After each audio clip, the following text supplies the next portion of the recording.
വെന്യൂം ഹ്യുണ്ടായിട്ടിലെല്ലാം നമ്മളൊരു അടുപ്പം വെച്ചിട്ട് ഇതിപ്പോൾ എച്ച് എന്നുള്ള ലോഗോ അവിടെ ഉണ്ടാവല്. അതിന് പകരം ഇപ്പോൾ 4 ഡോട്ട്സ് കാണാം. ഈ 4 ഡോട്ട് എന്താ സിഗ്നിഫൈ ചെയ്യുന്നുള്ള അറിയാമെങ്കിൽ നിങ്ങൾ കമൻറ്റിൽ അറിയിക്കുക. ഞാൻ എന്തെങ്കിലും വീഡിയോയുടെ അവസാനമായി പറഞ്ഞുതരാം. ഹലോ ഫ്ലൈവിലേഴ്സ്, ഇതാണ് ലേറ്റസ്റ്റ് 2025 വെന്യൂ. ഇപ്പോൾ സോഷ്യൽ മീഡിയയിലെല്ലാം ഈ വാഹനത്തിൻ്റെ വാക്ക് അറൗണ്ടും റീലും കാര്യങ്ങളൊക്കെ നിങ്ങൾ കണ്ടിട്ടുണ്ടാവും. അതുകൊണ്ട് തന്നെ അറിയാം ഇത് വീതി കൂടിയിട്ടുണ്ട്, പൊക്കം കൂടിയിട്ടുണ്ട്, വീൽ ബേസ് കൂടിയിട്ടുണ്ട്, കംപ്ലീറ്റ്ലി റീഡിസൈൻഡ് ആയിട്ടുണ്ട്, ഇൻറ്റീരിയർ ഫുള്ളും മാറിയിട്ടുണ്ട്, ഒരുപാട് കാര്യങ്ങളുണ്ട്. പക്ഷേ ഇന്നത്തെ നമ്മുടെ വീഡിയോ ഈ വാഹനം ഡ്രൈവ് ചെയ്തിട്ടും കൂടെ നോക്കിയിട്ടുള്ളതാണ്. ഇതാണ് ഈ പുതിയ 2025 first drive review. All my flywheelers, welcome to fly.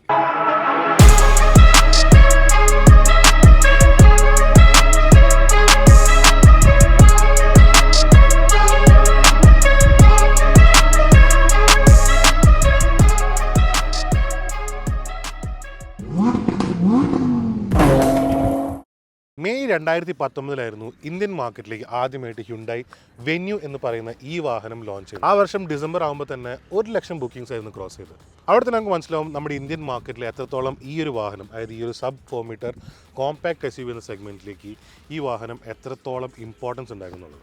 ഇന്നും ആ ഇമ്പോർട്ടൻസ് നിലനിന്ന് പോകുന്നു. ഇതിപ്പോൾ പറയുകയാണെങ്കിൽ 3rd ജനറേഷൻ വേണമെങ്കിൽ പറയാം. ഈ ഒരു 3rd ജനറേഷൻ വെന്യൂ ശരിക്കും കംപ്ലീറ്റ്ലി റിവാമ്പ് ചെയ്ത് അറിഞ്ഞേക്കുന്നത്. വീതി കൂടിയിട്ടുണ്ട്, ഹൈറ്റ് കൂടിയിട്ടുണ്ട്, ഉള്ളിൽ സ്പേസ് കൂടിയിട്ടുണ്ട്, പുതിയ എൻജിൻസ് ഓപ്ഷൻസ് വന്നിട്ടുണ്ട്, കംപ്ലീറ്റ്ലി റീഡിസൈൻ ആയിട്ടുണ്ട്. സോ നമുക്ക് ഈ വാഹനത്തിൻ്റെ ഡിസൈൻ സ്റ്റാർട്ട് ചെയ്യാം.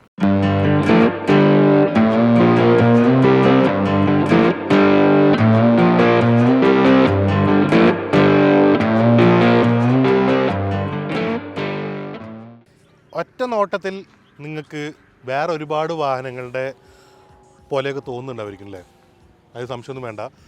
ഇവരിപ്പോൾ ഹ്യുണ്ടായിയുടെ ഫാമിലിയിലത്തെ എല്ലാ വാഹനത്തിൻ്റെയും ഓരോരോ ഡിസൈനെങ്കിലും ഇപ്പോൾ ഈ വാഹനത്തിലേക്ക് ഇൻറ്റഗ്രേറ്റ് ചെയ്തിട്ടുണ്ട്. പറയുകയാണെങ്കിൽ ക്രെറ്റയിൽ വന്നേക്കുന്ന ഒരു ഡിസൈൻ വന്നിട്ടായിരുന്നു ഈ ലൈറ്റ്. ഇപ്പം അങ്ങനെ നോക്കുകയാണെങ്കിൽ ക്രെറ്റയിലും പിന്നെ ആൽക്കസാറിലും വന്നേക്കുന്ന ഡിസൈൻ കൊണ്ടാണ് ഈ 2 ലൈറ്റോട് കൂടിയിട്ടുള്ള ഹെഡ് ലാമ്പ്സ് വന്നേക്കുന്നത്. എക്സ്റ്റർണലുള്ള ഡിസൈൻ ക്യൂ ആണ് ഇങ്ങനൊരു ഈ വി ഷേപ്പും അത് ഗ്രില്ലിലേക്ക് ഇൻറ്റഗ്രേറ്റ് ആയിട്ടുള്ളത്. പാലിസൈഡിൻ്റെ, അതായത് ഹ്യുണ്ടായിയുടെ ഇവിടെ ഇറങ്ങാത്ത വേറൊരു വാഹനമാണ്, ഏറ്റവും വലിയ വാഹനമാണ് പാലിസൈഡ്. പാലിസൈഡിൻ്റെ ഇതിന് മുന്നേ തന്നെ ഡിസൈൻ എലിമെൻ്റ് ആയിരുന്നു ഇങ്ങനെ ഒരു DRLs വന്നേക്കുന്നത്. അങ്ങനെ ആകെ മൊത്തം അവരെല്ലാത്തിൻ്റെയും ഡിസൈൻ എലിമെൻറ്റ്സ് കൊണ്ടുവന്നിട്ട് വാഹനത്തിന് കുറച്ചും കൂടി ഒരു SUV ക്യാരക്ടർ പോലെ ഇൻറ്റഗ്രേറ്റ് ചെയ്യാൻ. അതായത് നമുക്ക് കാഴ്ചയിലിപ്പോൾ നമുക്ക് ക്രെറ്റയിലും അൽക്കസാറിലും കണ്ടിട്ടുള്ള ഡിസൈൻ തന്നെ ആയതുകൊണ്ട് നമ്മൾ കുറച്ചും കൂടി ഇതും ഒരു SUV തന്നെയാണെന്നുള്ളൊരു ഒരു മൈൻഡ് സെറ്റിലേക്ക് എത്തുന്നു, ഒരു പേഴ്സ്പെക്റ്റീവ് ആകുന്നു. It is great. പക്ഷേ എനിക്ക് തോന്നുന്നു ഈ ഒരു ഡിസൈൻ എനിക്ക് അത്രയ്ക്കും ഇഷ്ടപ്പെട്ടില്ല. ബാക്കിയെല്ലാം തന്നെ വളരെ നന്നായിട്ടുണ്ട്. അപ്പം ഓരോ ഡീറ്റെയിലേക്ക് പോകാം.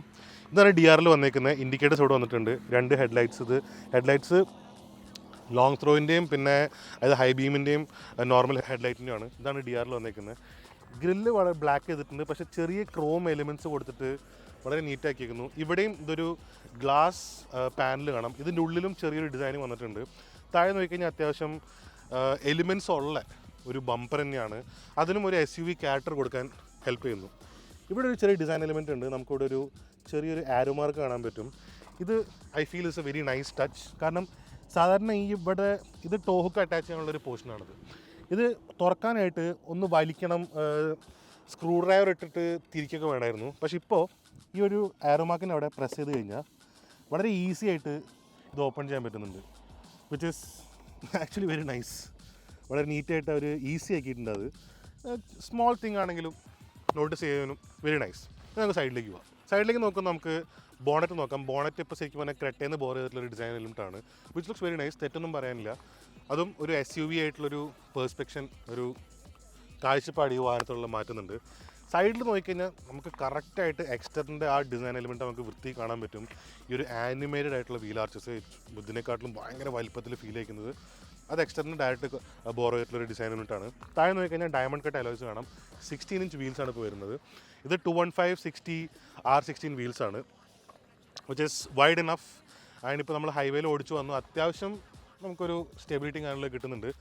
അലോയ്സും കാണാൻ രസമായിട്ടുണ്ട്. പിന്നെ മിറേഴ്സാണ്. മിറേഴ്സ് നോക്കിക്കഴിഞ്ഞാൽ ഇവിടെ ഒരു ഇൻഡിക്കേറ്റേഴ്സ് ഇൻറ്റഗ്രേറ്റ് ചെയ്തിട്ടുണ്ട്. ഇവിടെ 360 ഡിഗ്രി ക്യാമറ കാണാൻ പറ്റും. സൈഡ് പ്രൊഫൈല് ഇവിടെ ഒന്നും കാര്യമായിട്ടുള്ള ഡിഫറൻസ് ഒന്നും കാണാനില്ല. മേളിൽ റൂഫ് റെയിൽ വന്നേക്കുന്നു. പിന്നത്തെ ഒരു ഡിസൈൻ എലിമെൻറ്റ് എന്താ വെച്ച് കഴിഞ്ഞാൽ ഇത് ഈ ക്വാർട്ടർ പാനൽ, ഈ സി പില്ലർ മൊത്തത്തിൽ അവർ മാറിയിട്ടുണ്ട്. ഇതിപ്പോൾ ഈ മിററും ഇതും കൂടെ ശരിക്കും ഒരു ഒറ്റ പീസാണ്. ആൻഡ് ഇവിടെ ഈ ഒരു ചെറിയ സിൽവർ പീസ് ഇൻറ്റഗ്രേറ്റ് ചെയ്തേക്കുന്നത് എനിക്ക് ഭയങ്കര ഇഷ്ടപ്പെട്ടു. ഇത് ക്രെറ്റയിൽ എനിക്ക് ആ ഡിസൈൻ കംപ്ലീറ്റ് ആയിട്ട് ഇങ്ങനെ നിൽക്കുന്നത് എനിക്ക് തീരെ ഇഷ്ടപ്പെട്ടിട്ടുണ്ടായിരുന്നില്ല. പക്ഷേ ഈ ഒരു എലിമെൻറ്റ് ഇങ്ങനെ സെപ്പറേറ്റ് ആയിട്ട് നിൽക്കുന്ന ഒരു element which is it looks very nice. Back ഇപ്പോൾ ശരിക്കും പറഞ്ഞാൽ ആ ഒരു കംപ്ലീഷൻ വന്നിട്ടുണ്ട്. ആൻഡ് ആ വെന്യൂ എന്നുള്ള എഴുത്തും എല്ലാം കൂടെ വെരി നൈസ്. അത് തെറ്റൊന്നും പറയാനില്ല. ഡോർ ഹാൻഡിൽസ് പുറത്തേക്ക് തള്ളിയിരിക്കുന്ന ഡോർ ഹാൻഡിൽസ് ആണ്, അത്യാവശ്യം വലിപ്പമുള്ള ഡോർ ഹാൻഡിൽസ് ആണ്. അതും ഇറ്റ് ഇസ് ലുക്സ് ഗുഡ്. ഇനി ബാക്കിലോട്ട് വരുമ്പോൾ നമുക്ക് മേളിലൊരു ഷാർക്ക് ഫിൻ ആൻറ്റിന കാണാം. പുതിയ സ്പോയിലറാണ് വന്നേക്കുന്നത്.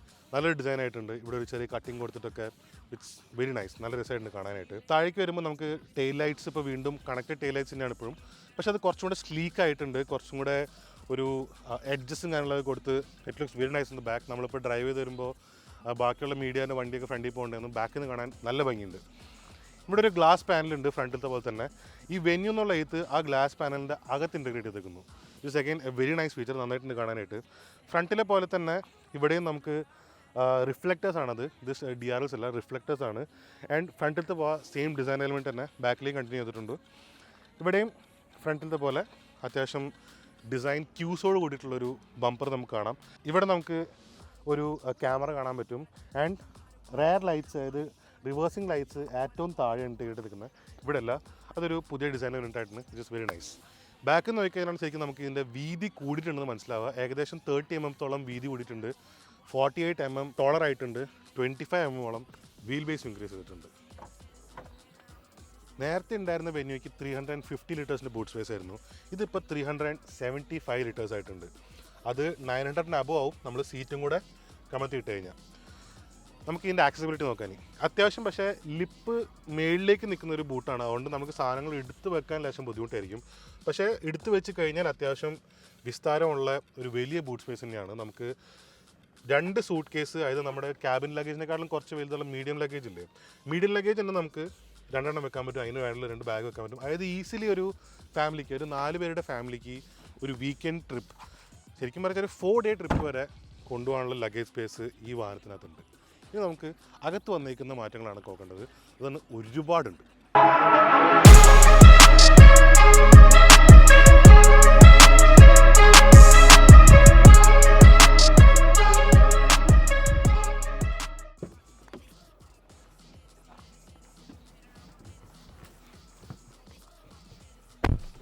കയറിയിരിക്കൽ ഇറങ്ങൽ ഭയങ്കര എളുപ്പമായിട്ടുണ്ട്. അപ്പോൾ ഇൻഗ്രസും ഈഗ്രസും കുറച്ചും കൂടെ ഈ വീൽ ബേസ് കൂടിയോണ്ട് സ്പേസ് കൂടിയിട്ടുണ്ട്. അപ്പോൾ കയറാനും ഇറങ്ങാനും ഭയങ്കര എളുപ്പമായിട്ടുണ്ട്. ഇപ്പോൾ അകത്തോട്ട് കയറി കഴിഞ്ഞാൽ ഇപ്പോൾ വേറെ തന്നെ ഒരു ലോകമാണിത്. It is completely revamp. Previous generation Venue മാത്രമല്ല, ഒരു ഹ്യുണ്ടായുടെ ഒരു വാഹനത്തിൻ്റെയും ഒരു ഡിസൈൻ ക്യൂസും ഇവിടേക്ക് വന്നിട്ടില്ല. അതായത് ഹ്യുണ്ടായി പറയുന്നത് 2030 ആകുമ്പോഴത്തേക്കും അവർ 26 വാഹനങ്ങളായിട്ട് വരുന്നതാണ്. ആ 26 നമ്പേഴ്സിൽ നമ്പർ 1 ആണ് ഇപ്പോൾ ഈ 2025 വെന്യൂ. അതായത് ഇതായിരിക്കും ഇനി ഇവരുടെ മുന്നോട്ടുള്ള ഒരു ഡിസൈൻ തീം തന്നെ. So let start with the complete revamped interiors. First നമുക്ക് സ്റ്റിയറിംഗ് സ്റ്റാർട്ട് ചെയ്യാം. ഒരു ലെതററ്റ് സ്റ്റിയറിംഗ് വീലാണ്. അത് നല്ലൊരു ടച്ച് ആൻഡ് ഫീൽ നന്നായിട്ടുണ്ട്. ഒരു സോഫ്റ്റ് ഫിനിഷാണ് വന്നേക്കുന്നത്. ഉള്ളിൽ ചെറിയ സോഫ്റ്റ് ടച്ച് ആയിട്ട് വന്നേക്കുന്നത്. ഈ ഒരു ഇവിടെയാണ് വേറൊരു ഡിഫറൻസ് വന്നേക്കുന്നത്. ഇതിപ്പോൾ H എന്നുള്ള ലോഗോ അവിടെ ഉണ്ടാവല്. അതിന് പകരം ഇപ്പോൾ 4 ഡോട്ട്സ് കാണാം. ഈ 4 ഡോട്ട് എന്താ സിഗ്നിഫൈ ചെയ്യാന്നുള്ള അറിയാമെങ്കിൽ നിങ്ങൾ കമൻറ്റിൽ അറിയിക്കുക. ഞാൻ എന്തെങ്കിലും വീഡിയോയുടെ അവസാനം പറഞ്ഞുതരാം. സൈഡിലേക്ക് വന്നു കഴിഞ്ഞാൽ നമുക്ക് സ്വിച്ച് കൺട്രോൾസ് കാണാൻ പറ്റും. ക്വാളിറ്റീനെ കുറിച്ച് ഇമ്പോർട്ടൻ്റ് ആയിട്ട് പറയേണ്ടതുണ്ട്. കൺട്രോൾസിൻ്റെയും ബട്ടൺസിൻ്റെയൊക്കെ ക്വാളിറ്റി ടോപ്പ് നോച്ച്, ഭയങ്കര രസമായിട്ടുണ്ട്. ടച്ച് ആൻഡ് ഫീൽ വളരെ നന്നായിട്ടുണ്ട്. അതിൻ്റെ ഒരു ഫീലാണെങ്കിലും അതിൻ്റെ ഹാപ്റ്റിക്സ് ആണെങ്കിലും അതിൻ്റെ ഒരു ഫീഡ്ബാക്ക്, അതായത് ബട്ടൺസ് അമർത്തുമ്പോഴുള്ള ഫീഡ്ബാക്ക് എല്ലാം തന്നെ വെരി ഹൈ, അടിപൊളിയായിട്ടുണ്ട്. സ്റ്റിയറിംഗ് ആകെ മൊത്തം പിടിക്കാനും സൈസും വലിപ്പവും നന്നായിട്ടുണ്ട്. ബാക്കിൽ പാഡൽ ഷിഫ്റ്റേഴ്സ് വന്നേക്കുന്നു. അതും നല്ല പ്ലേസ്മെൻറ്റ്. അത്ര വലിയ ഹൈ ക്വാളിറ്റി പാഡൽ ഷിഫ്റ്റേഴ്സ് അല്ല, ചെറിയൊരു ഇളക്കമുണ്ട്, പക്ഷേ പാഡൽ ഷിഫ്റ്റേഴ്സ് ഉണ്ട്. ഈ ഒരു റേഞ്ച് ഓഫ് വാഹനങ്ങൾക്ക് എന്തിനാണ് പാഡൽ ഷിഫ്റ്റർ എനിക്ക് മനസ്സിലായിട്ടില്ല. But it's a good thing to have. ബാക്കിലേക്ക് വരുമ്പോൾ നമുക്ക് ഈ കൺട്രോൾ സ്റ്റോക്സ് കാണാൻ പറ്റും. അതും ഇതിൻ്റെ അറ്റങ്ങൾ വളരെ നൈസ് ക്വാളിറ്റി ആയിട്ടുണ്ട്. പിയാനോ ബ്ലാക്ക് ഫിനിഷ് വന്നേക്കുന്നു. അതിൻ്റെ ബാക്കിലേക്ക് ചെറിയൊരു കുറച്ച് ചീപ്പറായിട്ടുള്ള പ്ലാസ്റ്റിക്കാണ്, പക്ഷെ എന്നാലും തെറ്റൊന്നും പറയാനില്ല. അതിൻ്റെ ഫീലും ഫീഡ്ബാക്കും നന്നായിട്ടുണ്ട്. എല്ലാ പാനൽസും കാര്യങ്ങളും ഹാർഡ് പ്ലാസ്റ്റിക് തന്നെയാണ്, പക്ഷെ എന്നാലും ഈ കളർസും കാര്യങ്ങളും ഭാഗത്തുള്ള ഒരു ആംബിയൻസും വളരെ നന്നായിട്ടുണ്ട്. ഇതൊക്കെ കുറച്ചും കൂടെ അത്ര ഹൈ ക്വാളിറ്റി എന്ന് പറയാനില്ല. പിന്നെ ഇതൊരു 8 lakhs സ്റ്റാർട്ട് ചെയ്യുന്ന വെഹിക്കിളാണ്, ഗോയിങ് അപ് ടു 16 lakhs. അപ്പോൾ അതിൻ്റെതായ ഇൻറ്റീരിയർ കോംപ്രമൈസ് അവർ ചെയ്തിട്ടുണ്ടാവും, പക്ഷേ വിത്ത് വാട്ട് ഈസ് പോസിബിൾ വളരെ നന്നായിട്ടുണ്ട്. ഇവിടെ ചെറിയൊരു ടെക്സ്ചർ അല്ല ശരിക്കും, അത് ചെറിയൊരു ഡിസൈൻ പോലെ വന്നിരിക്കുന്ന ഒരു കുത്തു പോലത്തെ ഒരു, അതായത് നമ്മൾ റീസൈക്കിൾ ചെയ്തിട്ടുള്ള എലിമെൻറ്റ്സ്, അതായത് റീസൈക്കിൾ ചെയ്തിട്ടുള്ള പ്ലാസ്റ്റിക് ആണെന്ന് നോക്കുമ്പോൾ അതിൽ ചെറിയൊരു കുത്തു കാണാൻ പറ്റും. അതുപോലത്തെ ഒരു ഡിസൈനാണ് വന്നിരിക്കുന്നത്. എനിക്ക് വളരെ ഇഷ്ടപ്പെട്ടിട്ടുണ്ട്, വളരെ നന്നായിട്ടുണ്ട് ഈ ഇൻറ്റീരിയർ. എനിക്ക് I am very happy with this. ഈ ഒരു വൈറ്റ് കളറ് ഞാനും എനിക്ക് ഏറ്റവും കൂടുതൽ കംപ്ലയിൻ്റ് എന്ന കാര്യമാണ് വൈറ്റ് ഇൻറ്റീരിയേഴ്സ്. ഇവിടെ ശരിക്കും വരച്ചാൽ ടോപ്പിൽ വന്നേക്കുന്ന ഈ ബേജ് അല്ലാണ്ട് ബാക്കി ഒന്നും തന്നെ ഈ വൈറ്റ് ആയതിൻ്റെ ഒരു ബുദ്ധിമുട്ട് ഉണ്ടാവില്ല. കാരണം തുടയ്ക്കാനൊക്കെ വളരെ എളുപ്പമാവും. അത്യാവശ്യം വലിയ ഡോർ ഹാൻഡിൽസ് ആണ് വന്നേക്കുന്നത്, നമുക്ക് വളരെ സിമ്പിളായിട്ടുണ്ട്. താഴെ വന്നാൽ സ്വിച്ചസ് കാണാൻ പറ്റും. ഇതും വളരെ ഡിഫറെൻ്റ് ആയ രീതിയിൽ എല്ലാം വൈറ്റിലാണ് വന്നേക്കുന്നത്, വിച്ച് ഇസ് വെരി ഡിഫറെൻറ്റ്. ഇതിൻ്റെ മെയിൻ്റനൻസിൻ്റെ കാര്യം നമുക്കിനി മുന്നോട്ട് പോകുമ്പോൾ അറിയാം എത്രത്തോളം ബുദ്ധിമുട്ടായിരിക്കും ഈ വൈറ്റ് സ്വിച്ചസ് മെയിൻറ്റെയിൻ ചെയ്യുക എന്നുള്ളത് നമുക്ക് കണ്ടറിയാം. എന്നാലും പുതിയൊരു ഡിസൈൻ, പുതിയൊരു കാര്യം വന്നേക്കുന്നത് നന്നായിട്ടുണ്ട്.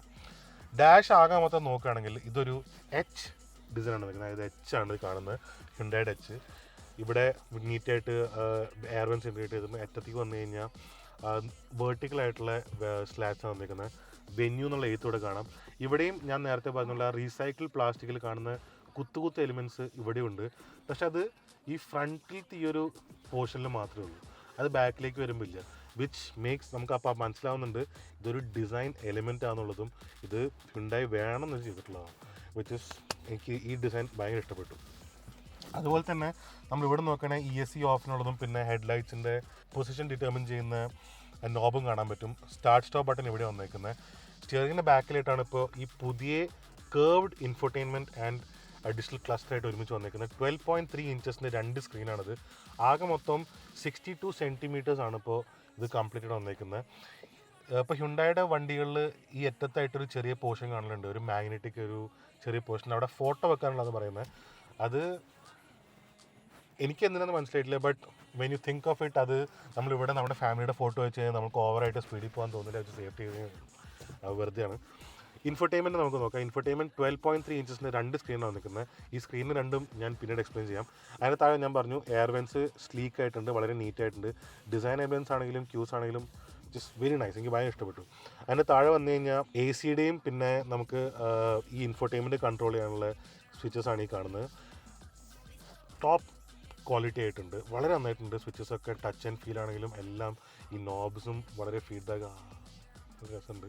ഇവിടെ താഴെ വന്നു കഴിഞ്ഞാൽ AC-യുടെ ആണെങ്കിലും ഈ നോബ്സും എല്ലാം തന്നെ very high quality, very nice. പിന്നെ ഇത്രയും പുതിയൊരു ഇൻഫർടൈൻമെൻറ്റ്, ഇത്രയധികം ഫീച്ചേഴ്സ് ഉൾപ്പെടുത്തിയിട്ടുള്ള ഇൻഫർടൈൻമെൻറ്റ് ആണെങ്കിലും Hyundai has still kept the physical buttons. Very good. Physical buttons കട്ടായിഫായി പോകുന്നതിൻ്റെ ഒരു ബുദ്ധിമുട്ട് പറഞ്ഞറിയിക്കാൻ വയ്യ. അവർ ഹ്യുണ്ടായി ഇതും ഇപ്പോഴും മെയിൻറ്റെയിൻ ചെയ്തിരിക്കുന്നു. അതൊരു പിയാനോ ബ്ലാക്ക് ആയിട്ടുള്ള ചെറിയൊരു എലിമെൻറ്റിൽ വന്നിരിക്കുന്നത്. സൈഡിൽ നമുക്കൊരു ചെറിയ സിൽവർ പോർഷൻ കാണാം, അതിൻ്റെ നടുക്കായിട്ട് പിയാനോ ബ്ലാക്ക്. വളരെ നല്ലൊരു ഡിസൈൻ ആയിട്ടുണ്ട്. ഒരുപാട് ശരിക്കും കളേഴ്സ് ഇതിൻ്റെ അകത്ത് വന്നിട്ടുണ്ടെങ്കിലും നമുക്കൊരു ക്ലട്ടേർഡ് ആയിട്ട് തീരെ ഫീൽ ചെയ്യുന്നില്ല. അതിൻ്റെ താഴെ വന്നു കഴിഞ്ഞാൽ ഒരു സ്റ്റോറേജ് പോർഷനാണ് ഇവിടെ. ഇത് ശരിക്കും പറഞ്ഞു വെച്ചാൽ വയർലെസ് ചാർജിങ് പാഡാണ്. നമുക്കിവിടെ ഫോൺ വെക്കാനുള്ള പോർഷൻ കാണാൻ പറ്റും, നീറ്റായിട്ടുണ്ട്. ഇതിൻ്റെ അകത്ത് നമ്മൾ ഫോൺ വെച്ച് കഴിഞ്ഞാൽ അവിടെ ഇരുന്നോളും. പിന്നെ ഇതിന് താഴെ വന്ന് ഇവിടെയാണ് ചാർജിങ് പോർട്ട്സ് എല്ലാം വന്നേക്കുന്നത്. ഇവിടെ ഇപ്പോൾ ഒരു 12 വാട്ടിൻ്റെ 180 വാട്ടിൻ്റെ 12 വാട്ട് സോക്കറ്റ് ഇവിടെ കാണാൻ പറ്റും. അതിങ്ങനെ ഇത് ഹ്യുണ്ടായുടെ പുതിയൊരു സാധനം എനിക്ക് ശരിക്കും വളരെ ഇഷ്ടപ്പെട്ടത്. അടച്ചു വെക്കാൻ പറ്റും, തുറന്നു വെക്കാൻ പറ്റുന്നൊക്കെ. ഇവിടെ നമുക്ക് ചാർജിങ് പോർട്ട് ടൈപ്പ് C കാണാൻ പറ്റും. ഇതാണ് കീ ചാർജിങ് ഓണായെന്ന് കാണിക്കാനുള്ള ലൈറ്റ്. ഇതൊരു ഡിഫറെൻ്റ് ആയിട്ടൊരു സാധനം. പിന്നെ ഞാൻ സ്റ്റാർട്ടാക്കിയിട്ട് കാണിച്ചു തരാം.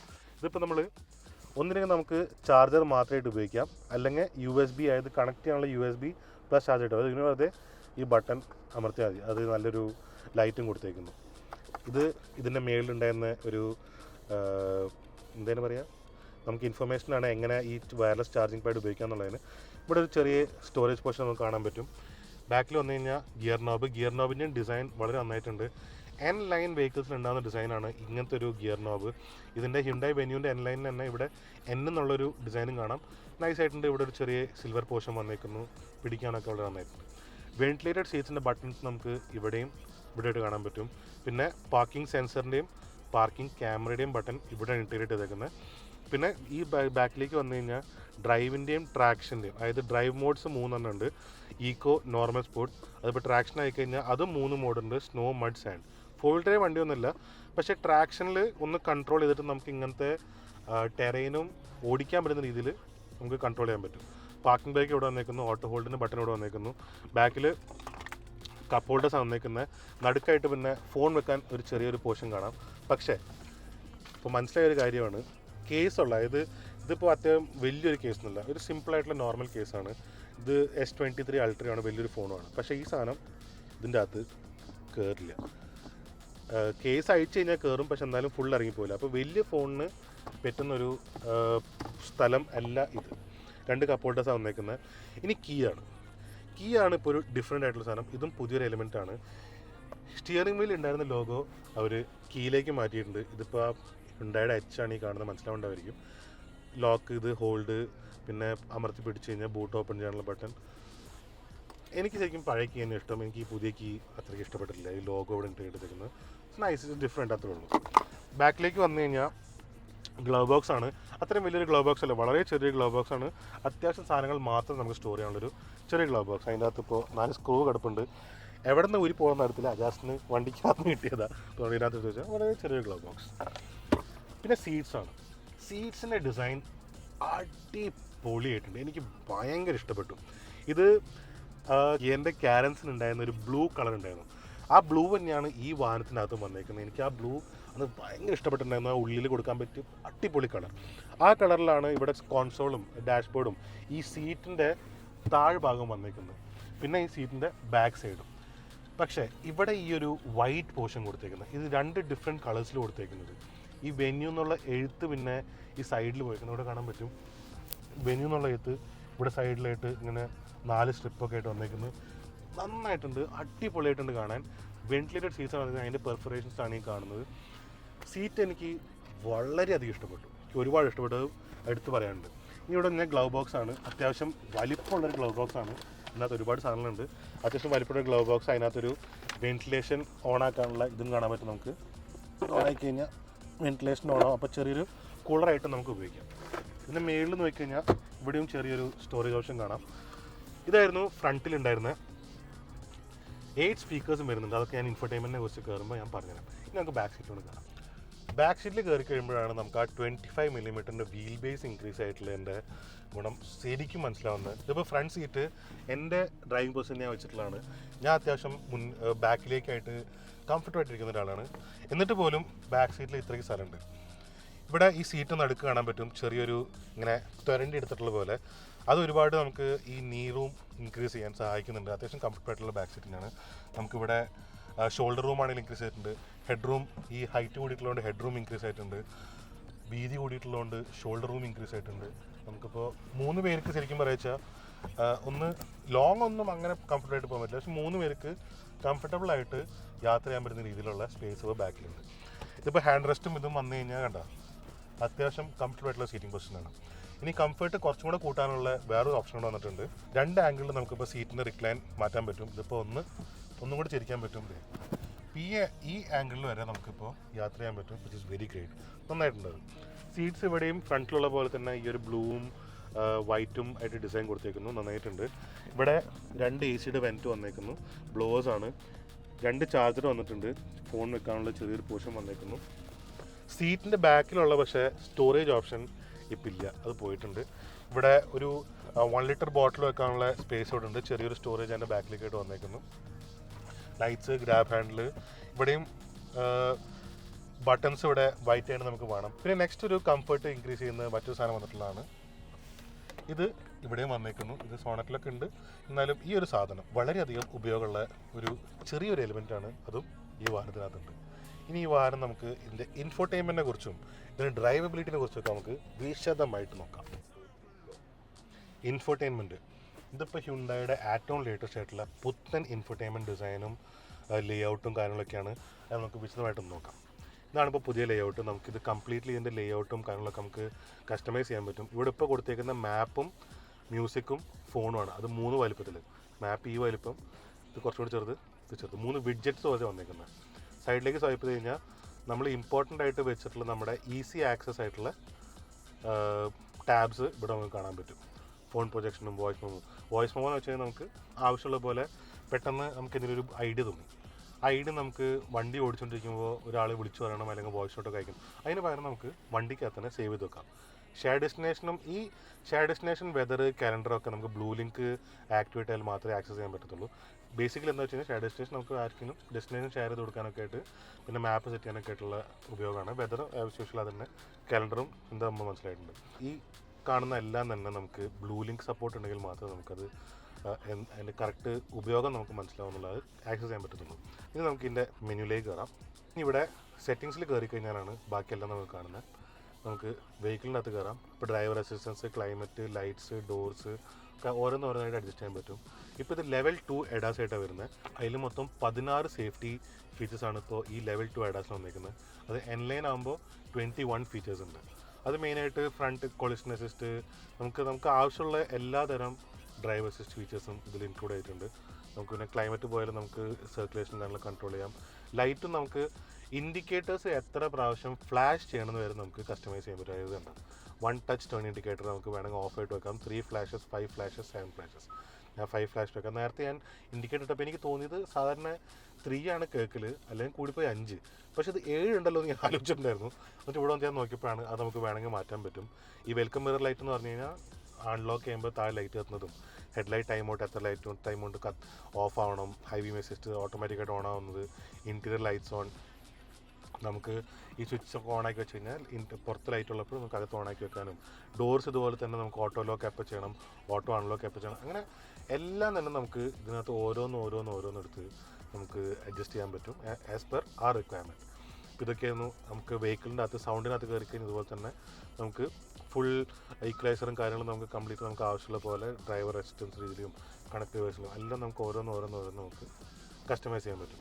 ഇനി ഡിസ്പ്ലേ കയറി കഴിഞ്ഞാൽ ഡിസ്പ്ലേൻ്റെ ബ്രൈറ്റ്നസ്, നമുക്ക് ഈ ക്യാമറയുടെ ഡിസ്പ്ലേ എങ്ങനെയാണ് വരുന്നത്, ഇതിപ്പോൾ നമുക്ക് എന്തൊക്കെ വരുന്നുണ്ട് ക്യാമറ ഡിസ്പ്ലേക്കകത്ത് നമ്മൾ റിവേഴ്സ് ഇടുമ്പോൾ എന്തൊക്കെ വരണം, റെഫറൻസ് ലൈൻസ് എന്തൊക്കെ വരണം, സെറ്റിങ്സിനകത്ത് നമുക്ക് വേണമെങ്കിൽ ബ്രൈറ്റ്നസ് വരെ നമുക്ക് കുറയ്ക്കാനും കൂട്ടാനും പറ്റും. പിന്നെ ക്യാമറ എടുത്തു പറയുന്നുണ്ട് വളരെ ഹൈ ക്വാളിറ്റി ആയിട്ടുണ്ട്, അതൊക്കെ ഞാൻ കിടക്കാം. ഇനി ഇവിടെ വന്നു കഴിഞ്ഞാൽ നമുക്ക് ലേഔട്ട് എന്ന സാധനം കാണാം. ലേഔട്ടിൽ കയറി കഴിഞ്ഞാൽ നമുക്ക് ഈ ഗേജസിൻ്റെ ഡിഫറെൻറ്റ് തീംസ് ഉണ്ട്. ആ തീംസൊക്കെ മാറ്റാൻ പറ്റും. സിമ്പിൾ, മോഡേൺ, ക്ലാസിക് എന്ന് പറഞ്ഞിട്ട് അത് നമുക്ക് മാറ്റിക്കഴിഞ്ഞാൽ ഓരോ ഡ്രൈവ് മോഡ്സിൽ മാറുന്ന പോലെയാണ് അത് മാറുന്നത്. അതുപോലെ തന്നെ ഈ ഗ്രാഫിക്സും അത് ലിങ്ക് ടു ഡ്രൈവ് മോഡ് കൊടുത്തു കഴിഞ്ഞാൽ ഈ ഗ്രാഫിക്സ് മാറുന്നതും അത് നമുക്ക് കാണാൻ പറ്റും. നമുക്ക് സ്ക്രീൻ സേവർ സെറ്റ് ചെയ്യണമെങ്കിൽ പിന്നെ ഈ സ്പ്ലിറ്റ് സ്ക്രീനിൻ്റെ അകത്ത് എന്തൊക്കെ വരുന്നു അത് ഒക്കെ നമുക്ക് സെറ്റ് ചെയ്യാൻ പറ്റും. ഇത് ക്ലസ്റ്ററിൻ്റെ സ്ക്രീൻ മാത്രമാണ്. ക്ലസ്റ്റർ തന്നെ നമുക്ക് അതിന് എന്തൊക്കെ കോണ്ടൻറ്റ്സ് വരണമെന്നുള്ളതും പിന്നെ അതിൻ്റെ വെൽക്കം സൗണ്ട് വരണമെന്നുള്ളതും കംപ്ലീറ്റ് നമുക്ക് അഡ്ജസ്റ്റ് ചെയ്യാൻ പറ്റും. ഈ പുതിയ ഇൻഫർടൈൻമെൻറ്റ് വന്നിരിക്കുന്ന വേറൊരു ഫീച്ചറാണ് COT എന്ന് പറയുന്നത്, അതായത് controller over the air updates. അതെന്താ സംഭവം എന്ന് വെച്ച് കഴിഞ്ഞാൽ വാഹനത്തിനകത്തുള്ള കൺട്രോളേഴ്സ് എന്ന് വെച്ചാൽ നമ്മുടെ ഇപ്പോൾ എഡാസിൻ്റെ കൺട്രോളർ, AC-ൻ്റെ കൺട്രോളർ, അങ്ങനെ ഒരുപാട് കൺട്രോളേഴ്സ് ഉണ്ട്. അതായത് ഇലക്ട്രിക്കലായിട്ട് നമുക്ക് വന്നേക്കുന്ന ഒരുപാട് കൺട്രോളേഴ്സ്, അത് മൊത്തം ഈ ഫ്യൂസസും കാര്യങ്ങളൊക്കെയാണ്. അതുവരെ നമുക്കിപ്പോൾ ഓവർ ദി എയർ അപ്ഡേറ്റ് ചെയ്യാൻ പറ്റും. അതായത് ഇപ്പോൾ ഹ്യുണ്ടായി അടുത്ത ഇപ്പോൾ ഫേസ് ലിഫ്റ്റിനകത്ത് തീരുമാനിക്കുകയാണ് ഇതിനകത്ത് ഇപ്പോൾ നമുക്ക് 21 എഡാസ് ഫീച്ചേഴ്സ് വേണമെന്നുള്ളത്. നമുക്ക് വേണമെങ്കിൽ ഓവർ ദി എയറിൽ നമുക്ക് ഈ എഡാസ് ഫീച്ചേഴ്സ് നമുക്ക് അപ്ഡേറ്റ് ഈ വാഹനത്തിലേക്ക് നമുക്ക് കൊണ്ടുവരാൻ പറ്റും. That is the practical use of it. അതെങ്ങനെ ചെയ്യാൻ പറ്റും എന്നുള്ളത് ഇതിനകത്ത് ആ സ്പെസിഫിക് ആയിട്ടുള്ള ഫ്യൂസും സ്പെസിഫിക് ആയിട്ടുള്ള സെൻസർ ഉണ്ടെങ്കിൽ മാത്രമേ നമുക്ക് പറ്റുള്ളൂ. പക്ഷേ അതാണ് ഈ ഓവർ ദി എയർ അപ്ഡേറ്റ്സിൽ അവർ ഉദ്ദേശിക്കുന്നത്. ക്ലസ്റ്റർ ഈ പറഞ്ഞ പോലെ കംപ്ലീറ്റ്ലി ഒന്ന് റിവാമ്പ് ചെയ്തിട്ടുണ്ട്. ഇതിൻ്റെ ലേഔട്ടും കാര്യങ്ങളും മാറിയിരിക്കുന്നു. ഫോണ്ടൊന്നും മാറിയിട്ടില്ല, പക്ഷെ ഒന്ന് ക്രിസ്പായിട്ടുണ്ട്, ഒന്ന് ക്ലിയർ ആയിട്ടുണ്ട്. ഇതായിരുന്നു ഇൻഫോർടൈൻമെൻറ്റ്. ഇനി മറ്റെന്തെങ്കിലും നിങ്ങൾക്ക് ഇനി അറിയാൻ താല്പര്യമുണ്ടെന്ന് തോന്നുകയാണെങ്കിൽ നിങ്ങൾ എന്തെങ്കിലും അറിയിക്കുക, ഞാനത് വിശദമായിട്ട് കുറച്ചുകൂടെ പറഞ്ഞുതരാം. ഇതാണ് ഇപ്പോൾ ഒരു ബേസിക് ആയിട്ടുള്ള കാര്യം. ഇനി നമുക്ക് ഡ്രൈവിലേക്ക് കിടക്കാം. എൻ്റെ വീഡിയോൻ്റെ തുടക്കത്തിൽ ഞാൻ പറഞ്ഞിട്ടുണ്ടായിരുന്നു ഈ 4 ഡോട്ട് എന്താണെന്ന് അറിയുന്നവർ കമൻറ്റ് ചെയ്യാന്നുള്ളത്. ഇനിയിപ്പോൾ നിങ്ങൾക്ക് അറിയില്ല എന്നുണ്ടെങ്കിൽ ഞാൻ പറഞ്ഞുതരാം. നിങ്ങൾ മോർസ് കോഡ് കേട്ടിട്ടുണ്ടോ? വില്യം മോർസ് എന്നൊരു ചങ്ങായി പണ്ട് 1800s കണ്ടുപിടിച്ചൊരു ടെലി കമ്മ്യൂണിക്കേഷൻ സിസ്റ്റമാണ് മോർസ് കോഡ്. ആ സംഭവം എന്താണെന്ന് വെച്ച് കഴിഞ്ഞാൽ അക്ഷരങ്ങൾക്കും ലെറ്റേഴ്സിനും ഒരു standardise sequence of signal durations. ഈ സിഗ്നൽ ഡ്യൂറേഷൻ എന്ന് പറഞ്ഞു കഴിഞ്ഞാൽ ഷോർട്ട് ഡ്യൂറേഷനും ലോങ് ഡ്യൂറേഷനും 2 സിഗ്നൽസ് ഉണ്ട്. ഷോർട്ട് ഡ്യൂറേഷനാണ് ഈ ഡോട്ട്സ് എന്ന് പറയുന്നത്, ലോങ് ഡ്യൂറേഷന് ഡാഷസ് എന്ന് പറയും. അതിപ്പോൾ 3 രീതിയിലാണ് ട്രാൻസ്മിറ്റ് ചെയ്യാൻ ഉപയോഗിക്കുന്നത്. ഒന്ന് ലൈറ്റ്, ഒന്ന് സൗണ്ട്, പിന്നെ നമ്മളെല്ലാവരും ഈ സ്പൈ മൂവീസിൽ കണ്ടിട്ടുണ്ടാവും ചെറിയൊരു റേഡിയോ ട്രാൻസ്മിറ്റർ വെച്ചിട്ട് peep peep peep peep peep peep. അപ്പോൾ ഈ പീപ്പ് എന്ന് പറയുന്നതാണ് ഡാഷസ്, അതായത് ലോങ് ഡ്യൂറേഷൻ സിഗ്നലും. ഷോർട്ട് ആയിട്ടുള്ള ഡോട്ട് പീപ്പ് പീപ്പ് എന്ന് പറയുന്നതാണ് ഷോർട്ട് ഡ്യൂറേഷൻ ആയിട്ടുള്ള സീക്വൻസ്. അപ്പോൾ ശരിക്കും പറയുക ഈ 4 ഡോട്ട് എന്ന് പറയുന്നത് ഈ മോർസ് കോഡിൽ H ആണ്. അപ്പോൾ അതാണ് ഈ 4 ഡോട്ട് ഇവിടെ സിഗ്നിഫൈ ചെയ്യുന്നത്. Which is A very nice simple touch. ഇതിന് മുന്നേ ഇത് ക്രെറ്റ EV-ക്കകത്തുണ്ടായിരുന്നു. അതിന് മുന്നേ നമ്മൾ ആദ്യമായിട്ട് ഇത് കാണുന്നത് ഹ്യുണ്ടായുടെ അയോണിക് 5-ലാണ്. എൻ്റെ നമ്മുടെ ആ വണ്ടിയുണ്ട്, ആ വണ്ടിക്കകത്താണ് ഈ 4 ഡോട്ട് കാണുന്നത്. അതിനൊരു ഡിസൈൻ എലിമെൻറ്റ് തന്നെയായിരുന്നു. ഇനി നിങ്ങൾക്കൊരു സംശയം ഉണ്ടാവും, ഇവിടെ ഉണ്ടായിരുന്ന എച്ച് എവിടെ പോയി എന്നുള്ളത്. അതാണിപ്പോൾ താക്കോലിലേക്ക് മാറിയിട്ടുള്ളത്. ആ താക്കോൽ ഇപ്പോൾ ഒരു എച്ച് ആയിട്ടുണ്ട്. ഇവിടെ ലോഗോസ് കാണാം. ഈ താക്കോലിന് മറ്റു പ്രത്യേകതകളുണ്ട്. നമ്മളെല്ലാവരും ഇപ്പോൾ ബട്ടൺസ് ഉള്ള താക്കോൽ കണ്ടു കഴിഞ്ഞാൽ അതിന് കീ നമുക്ക് അഴിക്കാൻ പറ്റുന്നൊരു ബട്ടൺ അല്ലെങ്കിൽ അവിടെ ഒരു മെക്കാനിസം ഉണ്ടാവും. പക്ഷേ ഈ താക്കോലിന് നമുക്ക് അങ്ങനെ കീ അഴിക്കാൻ പറ്റില്ല. അതിന് പകരമായിട്ട് ഉണ്ടായി ചെയ്യുന്നത് കീ ഇപ്പോൾ ശരിക്കും ഒരു കീ ചെയിൻ പോലെ ഒരു താക്കോലിൻ്റെ കൂടെ വെച്ചേക്കാണ് കണ്ടാൽ ഹ്യുണ്ടായി എന്നുള്ള എഴുത്തൊക്കെ ഉണ്ട്. ഈ താക്കോലിനൊരു അടപ്പ് കൊടുത്ത് നൈസായിട്ടുണ്ട്. ഇനിയിപ്പോൾ നിങ്ങൾ സെപ്പറേറ്റ് ഒരു കീ ചെയിൻ മേടിക്കണ്ട, വണ്ടി മേടിച്ചാൽ തന്നെ അതിൻ്റെ താക്കോലും കീ ചെയിനും സെറ്റ്. ടെക്നോളജി.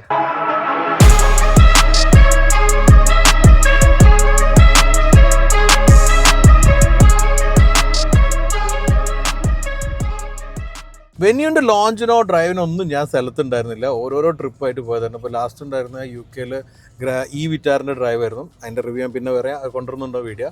അപ്പം റിവ്യൂ ചെയ്യണം എന്നുള്ളത് എനിക്ക് വലിയ ആഗ്രഹം ഉണ്ടായിരുന്നതാണ്. പക്ഷേ ഈ റിവ്യൂ ചെയ്യാൻ പറ്റിയില്ല. ഇന്ന് ഞാൻ എത്തിയപ്പോഴായിരുന്നു നാളാണ് എംബാർക്ക്. അപ്പോൾ ഇന്ന് തന്നെ ഞാൻ KVR മോട്ടോഴ്സിനെ വിളിച്ച് വണ്ടി വാങ്ങി ഒരു ഫസ്റ്റ് ഇംപ്രഷൻ ഞാൻ തരാമെന്ന് വെച്ചു. ഡിസൈൻ വൈസ് ആണെങ്കിൽ നല്ലൊരു ഇമ്പ്രൂവ്മെൻ്റ് ഉണ്ട്, മാറിയിട്ടുണ്ട്. ഫസ്റ്റ് ഓഫ് ഓൾ വെന്യൂ ഒന്ന് വലുതായ പോലുള്ള ഇംപ്രഷൻ ഉണ്ട്. ലോങ് വീൽ ബേസ് കൂടിയിട്ടുണ്ട്. അതിന് പുറമെ ഈ ഡിസൈനെ കൊണ്ട് വലുപ്പം കൂടിയൊരു ഫീൽ ഉണ്ട്. നേരത്തെ വെന്യൂ സോണിട്ട് ഒപ്പം നിൽക്കുമ്പോൾ വെന്യൂ ചെറുതായമാരുണ്ട്, പക്ഷേ ഡയമെൻഷനിൽ ഓൾമോസ്റ്റ് സെയിം ആയിരുന്നു. ഇപ്പം ശരിക്കും പറഞ്ഞാൽ വലുതായ ഫീലുണ്ട്. ഫ്രണ്ടിൽ DRLൻ്റെ ട്രീറ്റ്മെൻറ്റിൽ L എന്നുള്ളത് ശരിക്കും പറഞ്ഞാൽ എനിക്ക് അത്ര ഇഷ്ടപ്പെട്ടില്ല, പക്ഷേ ഓവറോൾ ഒരു മുഖശ്രീ ഉണ്ട്. പിന്നെ എനിക്ക് ഏറ്റവും ഇഷ്ടപ്പെട്ട എക്സ്റ്റീരിയർ ഡിസൈനിൽ C പില്ലറിൽ കൊടുത്തുള്ള ആ ട്രീറ്റ്മെൻറ്റാണ്. ആ ഒരു സിൽവർ പ്ലേറ്റും അതിൽ വെന്യൂ എന്ന് എഴുതിയതെല്ലാം തന്നെ ഭയങ്കര ഒരു അപ്പ് മാർക്കറ്റ് ഫീലാണ്. ശരിക്കും പറഞ്ഞാൽ ഒരു ഇൻ്റർനാഷണൽ ചില മോഡൽസിലെല്ലാം ഉണ്ടാകുന്ന ഫീലാണ്. ഹ്യുണ്ടായിയുടെ തന്നെ ചില ഇൻ്റർനാഷണൽ മോഡൽസിൽ കാണുന്ന സാധനങ്ങൾ. അപ്പോൾ ഇന്ത്യയിൽ ഇതുവരെയായിട്ട് വന്നില്ല. അത് വെന്യൂല് വന്ന നല്ല കാര്യം. പ്രീമിയം മോഡൽസ് ഒന്നും അല്ലാതെ തന്നെ വെന്യൂല് വന്നാണ് ശരിക്കും ഒരു ഇമ്പ്രസീവ് ആയിട്ടുള്ള കാര്യം. പിന്നെ റിയറിലും എല്ലാം തന്നെ ആ ടെയിൽ ലൈറ്റ് 2 കണക്ട് ചെയ്യുന്ന ആ ഗ്ലാസ് ബാർ അതിൻ്റെ ഉള്ളിൽ വെന്യൂ എന്ന് കൊടുത്ത് എഗെയിൻ ഒരു പ്രീമിയം കാറിന് ഫീലാണ്. ഈ 3 ഹൈലൈറ്റാണ് എനിക്ക് എക്സ്റ്റീരിയറിൽ തോന്നുന്നില്ല. വീൽ ഒരു എയറോഡൈനാമിക് ഇപ്പം കണക്കിലെടുക്കുന്ന ആ വീൽ ട്രീറ്റ്മെൻ്റ് ആണ്. ഞാൻ വലിയ ഫാനല്ല, പക്ഷേ ഓക്കെ. ഇതെല്ലാം ഓൾ ടുഗദർ നോക്കുമ്പം നല്ല രസമായിട്ടുണ്ട്. ഡിസൈൻ നല്ല ഇമ്പ്രൂവ്മെൻ്റ് ആണ്. ഇൻറ്റീരിയറിൽ കേർവ് സ്ക്രീനും അതുപോലെ തന്നെ എച്ച് കണക്ട് ചെയ്യുന്ന എലമെൻറ്റും ഈ ഡിസൈനും പുതിയ സ്റ്റിയറിംഗ് വീലും ഈ 4 ഡോട്ടിൻ്റെ കണക്റ്റ് എല്ലാം നന്ദുക്കൊക്കെ പറഞ്ഞിട്ടുണ്ടാവും. എനിക്ക് ഇഷ്ടപ്പെട്ട 2-3 കാര്യം ഞാൻ പറയാം. അതാണ് ഒന്നോട്ടെ ഇഷ്ടപ്പെട്ടൊരു കാര്യം എന്ന് പറഞ്ഞാൽ ഡുവൽ ടോണിൽ ആ ബ്ലൂവും വൈറ്റും കൊടുത്തതിൽ ബ്ലൂ താഴെ സീറ്റിന് കൊടുത്തതാണ്. ചിലരെങ്കിലും പറയാറുണ്ട് ജീൻസിൻ്റെ കളറെല്ലാം ഇളകും. അപ്പോൾ അത് ഇവിടേക്ക് വരാതിരിക്കാൻ നല്ലത് സീറ്റ് ബ്ലൂ കൊടുത്തതും ബാക്ക് റെസ്റ്റ് വൈറ്റ് ആക്കിയതാണ്. കേർഡ് സ്ക്രീൻ ഉണ്ട്. പിന്നെ പോലത്തെ ഈ ഒരു കൺട്രോൾസ് വന്ന് സ്വിച്ച് വേണം, സ്വിച്ച് ഇമ്പോർട്ടൻ്റ് ആണെന്നുള്ള ഹ്യുണ്ടായി മനസ്സിലാക്കി എന്നുള്ളത് ഞാൻ ഗ്ലോബലി തന്നെ മനസ്സിലാക്കിയിട്ടുണ്ടെന്ന് ഞാൻ മുമ്പ് പറഞ്ഞിട്ടുണ്ട്. അവരത് റീറ്റെയിൻ ചെയ്യുന്നത് നല്ല കാര്യമാണ്. പിന്നെ അതുപോലെ തന്നെ ചാർജിങ് ഓപ്ഷൻസ് എല്ലാം ഞാൻ പറയാത്ത നിങ്ങൾ കണ്ടിട്ടുണ്ടാവും. കേർവ് സ്ക്രീന് അതെല്ലാം തന്നെ നല്ല എലമെൻ്റ് ആയിട്ടാണ് എനിക്ക് ഫീൽ ചെയ്തിട്ടുള്ളത്. But still too much white ഉള്ളത് നല്ല കാര്യമല്ല ഇന്ത്യയിലേക്ക്, പ്രത്യേകിച്ച് ഈ ഒരു സെഗ്മെൻ്റ് എല്ലാം. അപ്പോൾ അതുകൊണ്ട് സൂക്ഷിച്ച് എടുക്കുക. പിന്നെ ഈ ഒരു മൊസൈക്ക് ഫിനിഷും അതുപോലെ തന്നെ വെന്യൂള്ള ക്രേവിങ്ങും രസമുണ്ട്. ഏറ്റവും വളരെ കാര്യം റിയർ സീറ്റിൽ സ്പേസ് കൂടിയുണ്ട്, വീൽ ബേസ് കൂടിയുണ്ട്. അത് തന്നെ 1 സ്റ്റെപ്പ് റിക്ലൈനിങ് ഉള്ളതും നല്ല കാര്യമാണ്. ഇനിയിപ്പോൾ ഞാൻ ഓടിക്കുന്നത് ഡീസൽ ഓട്ടോമാറ്റിക് വേരിയൻ്റ് ആണ്. എനിക്കൊരു കണക്റ്റ് ഉള്ളത് സോണറ്റിൻ്റെ ഡീസൽ ഓട്ടോമാറ്റിക് ആണ് വീട്ടിലെ വണ്ടി. അപ്പോൾ അതുകൊണ്ട് വെന്യൂലിപ്പം ഡീസൽ ഓട്ടോമാറ്റിക് വന്നിട്ടുണ്ട്. അതും നല്ലൊരു കാര്യമാണ്. പലർക്കും ആവശ്യമുള്ള ഒരു പവർ ട്രെയിനാണ്.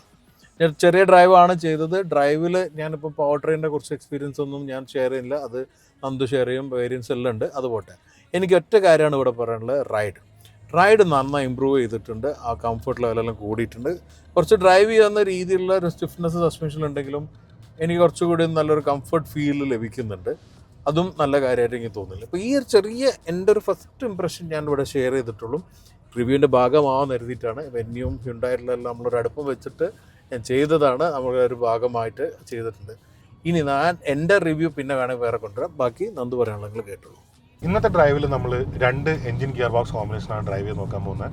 ഒന്ന് ഈ പുതിയതായിട്ട് വന്നിട്ടുള്ള diesel torque converter combination. Diesel engine നേരത്തെ ഉണ്ടായിരുന്നു, പക്ഷേ വെന്യൂവിൽ അത് ഓട്ടോമാറ്റിക് ഓപ്ഷൻ ഉണ്ടായിരുന്നില്ല, മാനുവൽ ഓപ്ഷൻ മാത്രമേ ഉണ്ടായിരുന്നുള്ളൂ.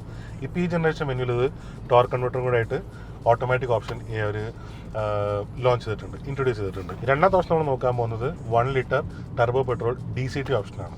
So coming back to the 1.5 litre diesel automatic. ഈ ഡീസൽ ഓട്ടോമാറ്റിക് പുതിയൊന്നല്ല, നമ്മൾ ഓൾറെഡി ഓടിച്ച വീട്ടിലാണ്, എക്സ്പീരിയൻസ് ചെയ്തിട്ടുള്ള വണ്ടിയാണ്. നമ്മൾ നേരത്തെ ഇക്കടയിലുള്ള സോണറ്റും ഈ സെയിം 1.5 ലിറ്റർ ഡീസൽ ഓട്ടോമാറ്റിക് ഓപ്ഷനാണ്. And I personally love this engine gear box combination. എനിക്ക് ഫീൽ ചെയ്യുന്നത് ഹ്യുണ്ടായുടെയും കിയയുടെയും വേരിയൻറ്റ് ലിസ്റ്റിൽ ഡെഫിനറ്റ്ലി ഈ ഒരു എഞ്ചിനും ഗിയർ ബോക്സും ഓപ്ഷനാണ് ദി ബെസ്റ്റ് ആയത്. ഇവർ രണ്ടും ഈ ഒരു കോമ്പിനേഷനാണ് ഏറ്റവും കൂടുതൽ വർക്കൗട്ട് ആവുന്നത്. കാരണം പവറിന് പവർ ഉണ്ട്, മൈലേജിന് മൈലേജ് ഉണ്ട്.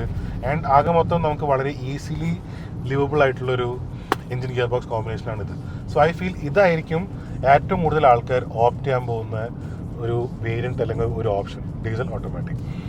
ഇതിൻ്റെ മൈലേജ് ഒന്നും വീണ്ടും ഞാൻ പറയുന്നില്ല, കൂടുതൽ എക്സ്പ്ലെയിൻ ചെയ്യുന്നില്ല. മൈലേജും പവറൊക്കെ നേരത്തെ ഉണ്ടായിരുന്ന പോലെ തന്നെ നമുക്ക് അറിയാവുന്നതാണ്. പക്ഷേ ഞാൻ ഒരു കാര്യം പറയാം, നമ്മളിന്നിപ്പോൾ 41 കിലോമീറ്റർ മൊത്തം ഓടിച്ചിട്ടുണ്ട്. അതിൽ ഏകദേശം ഒരു 16 കിലോമീറ്ററോളം ഇന്നർ ഗോവൻ റോഡ്സ് ആയിരുന്നു. ഒരു 3-4 കിലോമീറ്റർ അതിൽ വളരെ മോശം റോഡ്സ് ആയിരുന്നു. ഇങ്ങനത്തെ ഒരു കണ്ടീഷനിലാണ് നമ്മളിപ്പോൾ വാഗത്തോർ സൈഡിൽ നിന്ന് വേണയിലേക്ക് വന്നത്, വേണ ഇൻഡസ്ട്രിയൽ ഏരിയ സൈഡിലേക്ക് വന്നത്. നമുക്ക് ഈ ഒരു ഡ്രൈവിൽ ഏകദേശം നമുക്കിപ്പോൾ ഈ ബ്രേക്കിൻ ചെയ്യാത്ത വണ്ടി, അതായത് 100 കിലോമീറ്റർ മാത്രം ഓടിയേക്കുന്ന ഈ വണ്ടി നമുക്ക് 14 കിലോമീറ്റേഴ്സ് പെർ ലിറ്റർ എഫിഷ്യൻസി വന്നിട്ടുണ്ട്. അത് ഐ ഫീൽ എന്തായാലും ഒരു 1000 കിലോമീറ്റർ 2000 കിലോമീറ്റർ ആയിക്കഴിഞ്ഞാൽ ഈ 40 എന്നുള്ളത് ഡയറക്റ്റായിട്ട് 16-17 ആവും, ഈസിലി ആവും. പിന്നെ നമ്മൾ കുറച്ചും കൂടെ ഒരു നോക്കിയും കണ്ടും കാണലൊക്കെയാണ് ഓടിക്കുന്നതുണ്ടെങ്കിൽ ഈസിലി എന്തായാലും വളരെ ഈസിലി 16 അബവ് എന്നൊരു മൈലേജ് ഫിഗേഴ്സ് നമുക്ക് വളരെ ഈസിലി അറ്റൈൻ ചെയ്യാൻ പറ്റുന്നതാണ്. അപ് ടു 22 പറ്റുന്നതാണ് എനിക്ക് ഫീൽ ചെയ്യുന്നത്. ഞാൻ പേഴ്സണലി ഇക്കയുടെ വണ്ടി നമ്മൾ ഒരു പ്രാവശ്യം ഒരു ലോങ് ഡ്രൈവ് പോയപ്പോൾ നമുക്ക് 24 വരെ കിട്ടിയിട്ടുണ്ടായിരുന്നു. സോ ഈ എഫിഷ്യൻസിയുടെ കാര്യത്തിൽ ഈ ഗിയർ ബോക്സും എഞ്ചിനും വെരി നൈസ്, വെരി ഗുഡ്. പെർഫോമൻസും വളരെ നല്ലതാണ്. ഇതിൻ്റെ വെയിറ്റ് ആണ് പിന്നെ ഒന്ന് പറയാനുള്ളത്. ഈ ഫ്രണ്ടിൽ കുറച്ചും കൂടി ഹെവി ആയിട്ടൊരു ഓപ്ഷൻ ആയിരിക്കും ഈ ഡീസൽ എഞ്ചിൻ എന്ന് പറഞ്ഞു കഴിഞ്ഞാൽ. അതുകൊണ്ട് തന്നെ നമുക്ക് കുറച്ച് ഫ്രണ്ട് ഹെവി ആയതുകൊണ്ടുള്ള ഡൈനാമിക്സിൽ ചെറിയ വ്യത്യാസമുണ്ട്. നമുക്കൊന്ന് മൂക്ക് കുത്തിയിട്ടാണ് തിരിയുക. പക്ഷെ അതൊന്നും ഇങ്ങനെ ഒരു ഡെയിലി യൂസിൽ നമ്മൾ അങ്ങനെ ശ്രദ്ധിക്കുന്ന കാര്യങ്ങളല്ല. നമ്മൾ ഭയങ്കര ഹൈ റെവിങ് ഹൈ പെർഫോമൻസ് ഒരു ഇൻസ്റ്റൻറ്റിലൊക്കെയാണ് അത് വ്യത്യാസം മനസ്സിലാവുന്നു. ഇനി സസ്പെൻഷനാണ്. സസ്പെൻഷൻ ഈ ഒരു വാഹനത്തിൽ നമ്മൾ പറഞ്ഞിരുന്നു ബാഡ് റോഡ്സ്, ഒരു 3-4 കിലോമീറ്റർ വളരെ മോശം റോഡ്സ് ആയിരുന്നു. അതിലൊന്നും ഒരു പ്രശ്നം ഉണ്ടായിരുന്നില്ല. അങ്ങനത്തെ ഒരു ഡിസ്കംഫർട്ടോ കാര്യങ്ങളോ ഒന്നും വാഹനത്തിൽ അധികം വരുന്നില്ല. അത്യാവശ്യം നല്ലൊരു തട് എന്നുള്ള ഒച്ച കേൾക്കുന്നുണ്ടായിരുന്നു. ഞാൻ ഇങ്ങനെ ബ്രേക്കൊന്നും ചെയ്യാണ്ട് ഒരു നോർമൽ സ്പീഡിൽ തന്നെ ബാഡ് റോഡ്സിലൂടെ ഓടിച്ചപ്പോഴും അകത്തോട്ട് അങ്ങനെ വലിയൊരു പ്രശ്നങ്ങളൊന്നും ഫീൽ ചെയ്യുന്നില്ല. വളരെ ഈസിലി ആയിട്ട് തന്നെ മേൽക്കൂടെ പോയിട്ടുണ്ട്. ഇനി ഹാൻഡ്ലിംഗ് പാർട്ട് നോക്കുകയാണെങ്കിൽ തന്നെ നമ്മളിപ്പോൾ ഒരു 70 കിലോമീറ്റർ പെർ ഹവറിൽ ഈ ഒരു ബെൻഡ് എടുക്കുന്നു. വണ്ടിക്ക് അങ്ങനെ ആവശ്യമില്ലാത്തൊരു ഡ്രാമ ഫീൽ ചെയ്യുന്നില്ല, അങ്ങനെ ഒരു പ്രശ്നങ്ങൾ ഫീൽ ചെയ്യുന്നത്. നമ്മൾ അത്യാവശ്യം നല്ലൊരു ബെൻഡും കാര്യങ്ങളൊക്കെ ഇപ്പോൾ എടുക്കുന്നത്. And very stable, very planted. നമുക്ക് വളരെ ഈസിലി ഹൈവേസിലൊക്കെ കാര്യങ്ങളൊക്കെ ക്രൂസ് ചെയ്ത് പോകാൻ പറ്റും. ഒരു 90 ഒക്കെ വളരെ ഈസി നമുക്ക് ക്രൂസ് ചെയ്യാൻ പറ്റും. ബോഡി റോളും കാര്യങ്ങളും എല്ലാം തന്നെ കുറവുണ്ട്. It's very nice. അങ്ങനെ അതിലൊന്നും പ്രശ്നം പറയാനില്ല. സ്റ്റിയറിംഗ് റെസ്പോൺസ് ആണെങ്കിലും ഈ സ്റ്റിയറിംഗ് എനിക്ക് ഭയങ്കര ഇഷ്ടപ്പെട്ടു. നല്ല ചങ്കി ആയിട്ടുള്ള ഒരു ചെറിയ സ്റ്റിയറിംഗ് ആണ്. ടച്ച് ആൻഡ് ഫീലും ആ ഒരു ആകമത്തുള്ള നമുക്ക് തിരിച്ചു കിട്ടുന്നൊരു ഫീഡ്ബാക്ക് ഉണ്ടല്ലോ, ഫീഡ്ബാക്ക് നന്നായിട്ടുണ്ട്. കുറച്ച് ലൈറ്ററാണ്, പക്ഷേ അത് ഹൈ സ്പീഡ് കയറുമ്പോൾ കുറച്ചും കൂടെ ഒരു വെയിറ്റ് കയറുന്നുണ്ട്. ആൻഡ് ഇറ്റ്സ് ഓക്കെ, അതിൽ തെറ്റൊന്നും പറയാനില്ല. അത്യാവശ്യം പ്രിസൈസുമാണ് സ്റ്റിയറിംഗ്. സീറ്റ്സാണ് അടുത്തത്. സീറ്റ്സ് നമ്മളിപ്പോൾ ഈ 1 മണിക്കൂർ ഡ്രൈവാണ് നമ്മളുണ്ടായിരുന്നത്.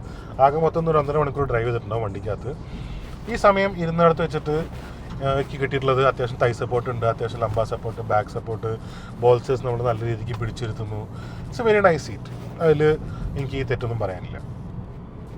ഇനി വെഹിക്കിളിൻ്റെ ഡ്രൈവർ എർഗണോമിക്സ് ആണ്. എർഗണോമിക്സ് ആണെങ്കിലും നന്നായിട്ടുണ്ട്. എനിക്ക് പെർഫെക്റ്റ് ആയിട്ടുള്ളൊരു ഡ്രൈവിംഗ് പൊസിഷൻ എനിക്ക് വളരെ ഈസിലി എനിക്ക് എത്താൻ പറ്റിയിട്ടുണ്ട്. വളരെ നൈസായിട്ട് എനിക്ക് ഈസിലി എത്താൻ പറ്റിയിട്ടുണ്ട്. പിന്നെ ഈ സ്വിച്ച് ഗിയറും കാര്യങ്ങളൊക്കെ തന്നെ ഞാൻ പറഞ്ഞു നല്ല ക്വാളിറ്റി ആയിട്ടുണ്ട്. അതുകൊണ്ട് അതും വളരെ കംഫർട്ടബിൾ ആയിട്ടുണ്ട്. 4 വേ ഇലക്ട്രോണിക് സീറ്റ്സ് ആണ് വന്നിരിക്കുന്നത്. അതായത് ഫ്രണ്ടിലോട്ടും ബാക്കിലോട്ടും പിന്നെ സീറ്റിൻ്റെ ഇൻക്ലൈനും റിക്ലൈനുമാണ് നമുക്ക് ഇലക്ട്രോണിക് അഡ്ജസ്റ്റ് ചെയ്യാൻ പറ്റുന്നത്. സീറ്റ് ഹൈറ്റ് നമുക്ക് മാനുവൽ തന്നെ അഡ്ജസ്റ്റ് ചെയ്യണം. പിന്നെ ഈ ബട്ടൺസും കാര്യത്തിനെയും എർഗണോമിക്സ് ആണ് അടുത്തത്. അതും തന്നെ നമുക്ക് ഡ്രൈവ് ചെയ്യുമ്പോൾ വളരെ ഈസിലി നമുക്ക് കൈ എത്തിക്കഴിഞ്ഞാൽ യൂസ് ചെയ്യാനൊക്കെ വളരെ സിമ്പിളായിട്ട് വരുന്നുണ്ട്. ആൻഡ് എല്ലാം വലിയ ചങ്കി ബട്ടൺസ് ആയതുകൊണ്ട് നമുക്ക് അങ്ങനെ കണ്ണെടുത്ത് നമുക്ക് റോട്ടിന് ശ്രദ്ധ മാറിപ്പോയിട്ട് വേണ്ട നമുക്കിങ്ങനെ ഓരോന്നും സെലക്ട് ചെയ്യാനായിട്ടും അതും വളരെ നന്നായിട്ടുണ്ട്. പിന്നെ ആവശ്യമുള്ള കുറച്ച് ബട്ടൺസൊക്കെ ഈസിലി നമുക്ക് കൈയെത്തുന്ന ദൂരത്ത് വെച്ചിട്ടുള്ളതും നന്നായിട്ടുണ്ട്. ഈ ടോർക്ക് കൺവേർട്ടറിന് ഇപ്പോൾ നമുക്കൊരു മാനുവലി ഓടിക്കാൻ പറ്റുന്ന ഓപ്ഷൻ ഉണ്ട്. അതുകൂടാണ്ട് പാഡൽ ഷിഫ്റ്റേഴ്സും ഉണ്ട്. അതും വളരെ നൈസായിട്ടൊരു ഓപ്ഷനാണ്. നമുക്ക് ഹൈവേസിലൊക്കെ പോകുമ്പോൾ കുറച്ചും കൂടി ഒരു ഫൺ ഡ്രൈവിൽ കൊണ്ടുവരാൻ വേണ്ടിയിട്ട് നമുക്ക് യൂസ് ചെയ്യാൻ പറ്റുന്നതാണ്. നമുക്ക് ലോ ചെയ്യുന്നു, അപ്പ് ചെയ്യുന്നു. It's very nice. അത്യാവശ്യം റെസ്പോൺസീവ് ആയിട്ടുള്ള ഗിയർ ബോക്സാണ് അവിടെ. പാഡ്ലെസ് ഷിഫ്റ്റേഴ്സ് ആണെങ്കിലും അത്യാവശ്യം റെസ്പോൺസീവാണ്. ഇനി നമുക്കിതിൻ്റെ 1 litre DCT turbo petrol option കൂടെ ഓടിച്ച് നോക്കിയിട്ട് എൻ്റെ ഫൈനൽ വേർഡിറ്റ് ഞാൻ പറയാം. ഇതാണ് ഇതിൻ്റെ 1 litre turbo petrol DCT option. DCT ഓപ്ഷനും നേരത്തെ 1 ലിറ്റർ ടർബോ പെട്രോളിനും എനിക്ക് എപ്പോഴും ഉണ്ടായിരുന്നൊരു പ്രശ്നം എന്താണെന്ന് വെച്ച് കഴിഞ്ഞാൽ ഇതിൻ്റെ എൻജിൻ ഗിയർ ബോക്സും തമ്മിൽ എന്തോ ഒരു പ്രശ്നമുള്ള പോലെ എനിക്ക് എപ്പോഴും ഫീൽ ചെയ്തിട്ടുണ്ട്. അങ്ങോട്ട് ഒരു റിഫൈൻമെൻറ്റ് എവിടെയോ ഒരു മിസ്സിങ് ഉള്ള പോലെ. അതായത് ഈ സെക്കൻഡ് ഗിയറും തേർഡ് ഗിയറും ആണ് ഏറ്റവും ഒരു കൺഫ്യൂഷൻ എപ്പോഴും ഉണ്ടാകുന്നത്. എപ്പോൾ തേർഡ് ഗിയർ ആണോ, എപ്പോൾ സെക്കൻഡ് ഗിയർ ആണോ, അതുപോലെ തന്നെ ഫസ്റ്റിലേക്ക് പോകണോ, സെക്കൻഡിൽ തന്നെ മെയിൻറ്റെയിൻ ചെയ്യണോ, അങ്ങനത്തെ ഒരു ഡൗട്ട് ഈ വണ്ടിക്ക് എപ്പോഴും ഉള്ള പോലെ എനിക്ക് ഫീൽ ചെയ്തിട്ടുണ്ട്. അത് എൻ്റെ കയ്യിൽ കുറച്ചധികം കാലം ക്രെറ്റയുടെ ഈ 1 ലിറ്റർ ടർബോ DCT ഉണ്ടായിരുന്നു. അപ്പോൾ എനിക്ക് മനസ്സിലായതാണ്. ഇത് കണ്ടോ, ഫസ്റ്റിലാണ് പോകുന്നത്. ഇപ്പോൾ ശരിക്കും പറയാച്ചാൽ അവിടെ സെക്കൻഡിൽ മെയിൻറ്റെയിൻ ചെയ്യായിരുന്നു. അത് ഫസ്റ്റിലേക്ക് പോയിട്ടുണ്ട്, ഡ്രൈവിൽ തന്നെ കിടക്കുന്ന സ്പോർട്ടിലല്ല. ഇപ്പം D2ലേക്ക് ഇപ്പോഴാണ് പോയത്, D3. ഭയങ്കര ഒരു കൺഫ്യൂസിങ് ആയിട്ടുള്ളൊരു ഗിയർ ചേഞ്ച് ആണ് എപ്പോഴും ഉള്ളത്. അത് ഈ വണ്ടിക്കകത്തുണ്ട്. And it's part of the game. ഇത് പറഞ്ഞു വരുമ്പോൾ നമ്മൾ ഈ ഹൈ സ്പീഡിൽ പെർഫോമൻസ് ഇങ്ങനെ ആക്സിലേറ്റ് ചെയ്ത് പിടിക്കുന്ന അങ്ങനെ അവിടെ നമുക്ക് ഈ പ്രശ്നങ്ങളൊന്നും ഫീൽ ചെയ്യാൻ പോകുന്നില്ല. ഇതൊരു day to day inside city നമ്മൾ റെഗുലർ യൂസിലാണ് ഈ ഒരു പ്രശ്നം നമ്മൾ മെയിനായിട്ട് ഫീൽ ചെയ്യുക. കാഴ്ചയിലോ ഡിസൈനിലോ ലേഔട്ടിലോ തന്നെ ഒരു വ്യത്യാസവും ഇൻറ്റീരിയറിൽ ഈ രണ്ട് വാഹനം തമ്മിലില്ല. അകപ്പാടെ പിന്നെ പുറത്തുള്ള വ്യത്യാസം 2 ബാഡ്ജിങ്ങുള്ള ഡിഫറൻസ് ആണ്. ഇത് 1 ലിറ്റർ ടർബോ DCT ആയിക്കഴിഞ്ഞാൽ ബാക്കിലായിട്ടൊരു ടർബോ ബാഡ്ജിങ് വരും. പിന്നെ ഫ്രണ്ടിൽ ഓട്ടോ എന്ന് എഴുതുന്നതിന് പകരം DCT ആണ് ഉണ്ടാവുക. പിന്നെ അത് ഓരോ ഗിയർ ബോക്സിൻ്റെ നമുക്ക് സൈഡിലാണ് ഇത്. ഇതിപ്പോൾ ടർബോ ആയതുകൊണ്ട് ബാക്കിൽ ടർബോ എന്ന് കൊണ്ടുവന്നിരിക്കുന്നു. അത് മാത്രമേ വ്യത്യാസമുള്ളൂ. ആകെ മൊത്തമുള്ള ഹാൻഡ്ലിങ് വെരി സിമിലർ ആണ്. അങ്ങനത്തെ പ്രശ്നങ്ങളൊന്നും കാണുന്നില്ല. ഇത് കുറച്ചും കൂടെ വെയിറ്റ് കുറവാണ്. അതിൻ്റെ ഒരു മൈന്യൂട്ട് ഡിഫറൻസ് നമ്മൾ ഇതുപോലെ ഹൈ സ്പീഡിൽ കോർണറൊക്കെ എടുക്കുമ്പോൾ നമുക്ക് ചെറുതായിട്ടൊന്ന് ഫീൽ ചെയ്യും. പക്ഷെ അത് ഇങ്ങനെ ഒരു ഡെയിലി നോട്ടീസ് ചെയ്യാൻ മാത്രമുള്ളൊരു ഡിഫറൻസ് ഒന്നായിട്ട് എനിക്ക് ഫീൽ ചെയ്തിട്ടില്ല. സ്റ്റിയറിംഗ് ഇവിടെയും സെയിം അതുപോലെ തന്നെ കുറച്ച് ലൈറ്ററാണ്. സ്പീഡിലേക്ക് കയറുമ്പോഴാണ് കുറച്ചും കൂടെ ഒന്ന് വെയിറ്റ് കയറുന്നുണ്ട്. It's okay. Suspension same as again. ഈ ബാഡ് റോഡ്സ് കൂടെ പോകുമ്പോഴും നമുക്കൊന്നും അറിയുന്നില്ല, അതും ഓക്കെ ആയിട്ടുണ്ട്. കംഫർട്ടും കാര്യത്തിലും അതും വളരെ നന്നായിട്ടുണ്ട്. ഇനി മെയിൻ സാധനം ഇതിൻ്റെ എഫിഷ്യൻസിയും പിന്നെ ഈ പറഞ്ഞ പോലെ പവറുമാണ്. ഇപ്പോൾ ഈ വാഹനം വരുന്നത് 88 കിലോവാട്ട് ഉണ്ട്. അതായത് 120 PS ഉണ്ട്. നേരത്തെ ഞാൻ ഡീസൽ ഓടിച്ചപ്പോൾ 116 PS ആയിരുന്നു. അത് 1.2 പെട്രോൾ ആണെങ്കിൽ 83 PS ആയി മാറും. അത് കുറയുന്നുണ്ട്. ടോർക്ക് ഫിഗർ ഇവിടെ നോക്കുമ്പോൾ ഡീസലിനേക്കാൾ കുറച്ച് കുറവാണ്. 172 Nm ഉള്ളൂ. അത് 1.2 പെട്രോൾ ആകുമ്പോൾ വിന്നിങ് കുറയുന്നത് 112 ഉള്ളൂ. ആ ഡീസലിനാണ് 250 Nm ടോർക്ക് ഉള്ളത്. അതായത് ലോ എൻഡ് ആക്സലറേഷൻ കുറച്ചുകൂടി നന്നാവും. ഇത് ഹൈ എൻഡ് പെർഫോമൻസ് ആണ് ഈ വേരിയൻറ്റിൻ്റെ ഇമ്പോർട്ടൻ്റ് ആയിട്ട് സാധനം. എഫിഷ്യൻസി കാര്യം നോക്കുകയാണെങ്കിൽ നമുക്കിപ്പോൾ ഇതിൽ കാണിക്കുന്നത് സിൻസ് ലാസ്റ്റ് റീസെറ്റ് എന്ന് പറഞ്ഞാൽ ഈ വണ്ടി ഓടിച്ചതിന് മാത്രമുള്ളത് 8.5 km/ലിറ്റർ ആണ് ഒരു ആവറേജ് ഫ്യൂൽ എഫിഷ്യൻസി. അതുതന്നെയായിരിക്കും ആവറേജ് ഒരു ഫ്യൂൽ എഫിഷ്യൻസി. അതിന് താഴെ പോയിട്ട് ഞാൻ ഏറ്റവും കൂടുതൽ കണ്ടിട്ടുള്ള അതിൻ്റെ താഴെയാണ്. പക്ഷേ ഇതുപോലെ തന്നെ 8.5 to 11 ആണ് ഒരു ആവറേജ്. 8.5 ഒരു ബേസിക് ഒരു ആവറേജ് തന്നെയാണ് ഫ്യൂൽ എഫിഷ്യൻസിൻ്റെ കാര്യത്തിൽ. സർവീസ് കോസ്റ്റും കാര്യങ്ങളൊക്കെ ഇനി നമുക്ക് ഈ വാഹനം റോഡിൽ ഇറങ്ങിയിട്ടെങ്കിൽ മനസ്സിലാവുള്ളൂ. ഇപ്പോൾ എഞ്ചിന് പരമായിട്ടുള്ള സർവീസ് കോസ്റ്റ് സിമിലർ ആയിരിക്കാണ് ഏറ്റവും കൂടുതൽ സാധ്യത.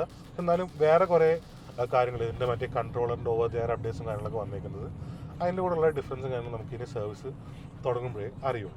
അതുപോലെ തന്നെ ഇപ്പോൾ വണ്ടി വലിപ്പം കൂടിയതിൻ്റെയും വെയിറ്റ് ഡിഫറൻസ് വന്നതിൻ്റെയൊക്കെ നമുക്ക് ഈ വണ്ടി റണ്ണിങ്ങിലായിട്ട് നമുക്ക് മനസ്സിലാവുള്ളൂ. Now coming to the most important part for the Indian market, ഇതിൻ്റെ pricing and value for money. ഇപ്പോൾ ഈ സെഗ്മെൻറ്റ് വെച്ച് നോക്കുകയാണെങ്കിൽ ഭയങ്കര കോമ്പറ്റേറ്റീവ് പ്രൈസിങ് ആയിട്ടുള്ള 7.9 lakhs ഇതിപ്പോൾ സ്റ്റാർട്ട് ചെയ്യുന്നത്. ആ സ്റ്റാർട്ട് ചെയ്യുന്ന കിട്ടുന്ന വണ്ടി മാനുവൽ പെട്രോളാണ്. And that starts at 7.9 lakh ex showroom. പിന്നെ നമ്മൾ ഈ ഓടിച്ച 2 വാഹനവും HX10 എന്ന് പറയുന്ന വേരിയൻ്റാണ്. അതിലിപ്പോൾ ഈ പെട്രോൾ വേരിയൻറ്റ് നോക്കുകയാണെങ്കിൽ നമുക്ക് 14.5 lakh ആണ് നമുക്ക് എക്സ് ഷോറൂം വരിക. ഇതിനിപ്പോൾ ഡുവൽ ടോൺ വേരിയൻ്റ് കൂടെ ഉണ്ട്. അതിനാകുമ്പോൾ നമുക്കൊരു 16,000 rupees എക്സ്ട്രാ കൊടുക്കണം ഡുവൽ ടോൺ ആക്കാൻ. അതുപോലെ തന്നെ HX10 ടോപ്പ് എൻഡ് ഡീസൽ ഓട്ടോമാറ്റിക്കിന് നമുക്ക് വരുന്നത് ഇതുപോലെ തന്നെ 16.5 ആണ്. അതിപ്പോൾ 16,000 കൊടുത്തു കഴിഞ്ഞാൽ ആ ഡുവൽ ടോണായി മാറും. ഇതാണ് ഏറ്റവും ടോപ്പ് എൻഡ് ആയിട്ടുള്ള 2 വേരിയൻറ്റ് വരുന്നത്. ഇനി നമുക്ക് അറിയേണ്ട മറ്റൊരു കാര്യമാണ് ഡീസൽ ഓട്ടോമാറ്റിക് സ്റ്റാർട്ട് ചെയ്യുന്നത് HX5 എന്ന് പറയുന്ന വേരിയൻറ്റിലാണ്. അതിൻ്റെ പ്രൈസ് വരുന്നത് 11.5 lakhs എക്സ് ഷോറൂമാണ്. സോ നൗ യു നോ ഇതൊക്കെയായിരുന്നു ഇതിൻ്റെ പ്രൈസിങ് കൂടെ. ഇനി റോഡിൽ ഇറങ്ങിയിട്ട് നിങ്ങളൊക്കെ ടെസ്റ്റ് ഡ്രൈവ് എടുത്ത് നോക്കിയാൽ മാത്രമേ ഈ വണ്ടിയിൽ വന്നേക്കുന്ന ഈ മാറ്റങ്ങളും കാര്യങ്ങളൊക്കെ നമുക്ക് ശരിക്കും എക്സ്പീരിയൻസ് ചെയ്താലേ ഇത് മനസ്സിലാവുള്ളൂ. ആൻഡ് ഐ ഫീൽ ഈ ലേഔട്ടും കാര്യങ്ങളും പ്രത്യേകിച്ച് നമ്മൾ നേരിട്ട് കണ്ടാൽ മാത്രമേ ഇതിൻ്റെ ഒരു ഗുണവും ഇതിൻ്റെ ഒരു എത്രത്തോളം അഡ്വാൻറ്റേജ് വന്നിട്ടുള്ളൂ നമുക്ക് മനസ്സിലാവുന്നു. സോ ഇതൊക്കെയായിരുന്നു. ഇനി എന്തെങ്കിലും വേറെ എന്തെങ്കിലും ഈ ഒരു റിവ്യൂവിൽ ഞാൻ മിസ് ഔട്ട് ആയിട്ടുണ്ടെങ്കിൽ നിങ്ങൾ ഏതായാലും കമൻറ്റ് ബോക്സിൽ അറിയിക്കുക. ഞാൻ എൻ്റെ നെക്സ്റ്റ് ഒരു വീഡിയോ എന്തായാലും ചെയ്യുന്നുണ്ട്. ഞാൻ വേരിയൻസിന് സ്പെസിഫിക് ആയിട്ടൊരു വീഡിയോ തന്നെ ചെയ്യാൻ പ്ലാൻ ചെയ്യുന്നുണ്ട്. 25 വേരിയൻ്റ് ഉണ്ട്. പിന്നെ എങ്ങനെയാണ് ഈ വേരിയൻസിൻ്റെ എൻജിൻ ഗിയർ ബോക്സ് കോമ്പിനേഷൻസ് വരുന്നതൊക്കെ എക്സ്പ്ലെയിൻ ചെയ്തൊരു വീഡിയോ ഞാൻ ചെയ്യാൻ പ്ലാൻ ചെയ്യുന്നുണ്ട്. So if you are interested in watching that എന്തായാലും കമൻറ്റ് ബോക്സിൽ അറിയിക്കുക, ഞാൻ അങ്ങനെ ചെയ്യും. അത് കൂടാണ്ട് വേറെ എന്തെങ്കിലും സ്പെസിഫിക് ആയിട്ട് ഞാൻ ആ വീഡിയോയിൽ തന്നെ കൊള്ളിക്കേണ്ടതുണ്ടെങ്കിൽ നിങ്ങൾ കമൻറ്റ് ബോക്സിൽ അറിയിക്കുക, അതുകൊണ്ട് ഞാൻ ആ വീഡിയോയിൽ ഉൾക്കൊള്ളിക്കുന്നതായിരിക്കും. സോ ഇതൊക്കെയായിരുന്നു the latest Hyundai venue 2025 variant. ഞാൻ പറഞ്ഞ പോലെ ഇതായിരിക്കും ഇനി ഹ്യുണ്ടായുടെ ഒരു ഡിസൈൻ ലാംഗ്വേജും ഈ ഒരു ഡിസൈൻ മുന്നോട്ട് പോകുന്നതും. This is the base platform for it and I feel this is A very good way forward for Hyundai. എനിക്ക് ഇന്റീരിയർ ആണെങ്കിലും ഡിസൈൻ ആണെങ്കിലും very nice, very good. So that is it. ഇതായിരുന്നു Hyundai വെന്യൂയുടെ പുതിയ വിശേഷങ്ങൾ. Complete drive ഉണ്ട്. Video വെച്ച് length ആയി പോയിട്ടുണ്ടെന്ന് അറിയാം, പക്ഷേ അത്രമാത്രം കാര്യങ്ങൾ എക്സ്പ്ലെയിൻ ചെയ്യാനുണ്ടായതുകൊണ്ടാണ് ഇത്ര ലെങ്ത് ആയത്. സോ ഞാൻ ഈ കൂടുതൽ സമയം കളയുന്നില്ല. ഞാൻ നന്ദു. ഇനി മറ്റൊരു വാഹനമായിട്ട് കാണുന്നവരെ stay safe and enjoy very.